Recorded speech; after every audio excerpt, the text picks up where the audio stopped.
วันนี้ผ่านมาทำธุระที่จังหวัดเพชรบูรณ์ก็เลยแวะพักที่โรงแรมฮอปอินอยู่ติดกับถนนใหญ่มีที่จอดรถสะดวกสบาย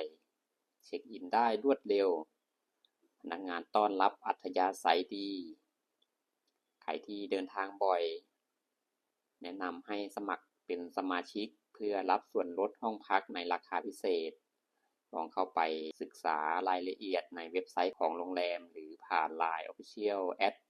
@hopinhotel ได้นะครับเพราะโรงแรมมีสาขาเป็นจำนวนมากทั้งในประเทศและต่างประเทศโดยห้องพักก็จะสะอาดได้มาตรฐานทุกสาขาก็จะคล้ายๆกันในห้องก็มีสิ่งอำนวยความสะดวกอย่างครบครันทั้งตู้เย็นทีวีเครื่องทำน้ำอุ่นแอร์สัญญาณ Wi-Fi ส่วนไดร์เป่าผมในห้องไม่มีครับถ้าต้องการใช้ก็ขอยืมได้ราคาห้องก็ไม่แพงสามารถแนะนำได้ขอบอกไว้ก่อนนะครับที่นี่จะไม่มีอาหารเช้าแต่ก็จะมีโกโก้และกาแฟ